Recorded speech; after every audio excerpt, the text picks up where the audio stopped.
નમસ્કાર મિત્રો, આજે આપણે વાત કરવી છે એક તાનાજી મૂવી વિશે. આ મૂવી આપ સૌએ જોયું કે નથી જોયું મને નથી ખ્યાલ, પરંતુ એકવાર જરૂર જોવું પડે.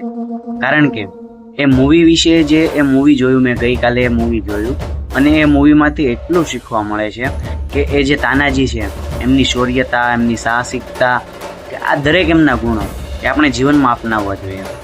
એમના ઘરે એમના જ દીકરાના લગ્ન હોય છે અને શિવાજી મહારાજ એમ કહે છે કે નહીં, આપણે એમને નથી કહેવું, એમના લગ્ન એમને ધામધૂમથી કરવા દો. પરંતુ તે સામે આવીને કહે છે કે નહીં, મારે લગ્ન નહીં, પહેલા હું યુદ્ધ કરીશ, જીતીશ, આ મારો કિલ્લો છે ને હું જીતીશ અને પછી હું લગ્ન કરીશ. એટલે કે મારા પુત્રના લગ્ન વિધિ અને એ બધો મહોત્સવ પછી કરશું. એટલે આવી રીતના તે યુદ્ધ કરવા જાય છે.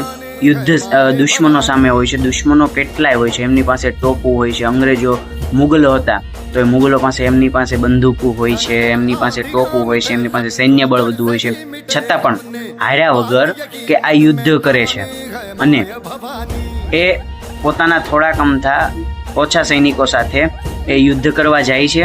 અને તે યુદ્ધ કરતા કરતા એમને ખબર પડે છે કે દુશ્મન લોકો એમને કિલ્લા પર ટોપ ગોળા ફોડવાના હોય છે. એટલે તે ટોપને દુશ્મન લોકો પ્રગટાવી પણ દે છે. પરંતુ તાનાજી કે તેઓ જાય છે ઘોડે સવાર થઈને અને એ ઘોડા ઉપર ચડીને જે તોપને જે સળગાવેલી હોય છે તેને ત્યાંથી કાપી નાખે છે. જેવી જ કાપે છે એટલે દુશ્મનનો પ્રહાર થાય છે અને એ પ્રહારથી કે એમનો હાથનો આગળનો ભાગ તલવારની સાથે જ એમનો હાથ કપાઈ જાય ને નીચે પડી જાય છે. એટલે તાનાજીનો એક હાથ રહે છે ને એક હાથ કપાઈ જાય છે. તે હાથ ઉપર તેને માથા પર સાફો બાંધેલો છે. તે સાફાના કપડાથી તે પોતાના હાથ પર બાંધે છે અને ત્યારબાદ ફરી વખત યુદ્ધ કરે છે અને દુશ્મન સાથે એટલા યુદ્ધ કરે છે અને દુશ્મન પણ એટલો ખતરનાક હોય છે કે તે ખૂબ જ લડે છે અને કેટલાય સૈનિકોને મારી નાખે છે. પરંતુ એ દુશ્મન એટલો મજબૂત હોય છે કે હજી પણ એક વાત કરી દઉં દુશ્મનની, કે એ દુશ્મન આખી ઘોડાને પણ પાડી દે છે અને હાથીને પણ તે એની સૂંઢને પણ કાપી નાખે છે. એટલો મજબૂત દુશ્મન હોય છે. છતાં પણ તાનાજી એક જ હાથે તેમની સાથે યુદ્ધ કરે છે અને તે યુદ્ધમાં તે તાનાજી દુશ્મનનું ગળું બાંધી દે છે અને દુશ્મનનું ગળું બાંધી અને તેમને ત્યાંથી પછાડી દે છે.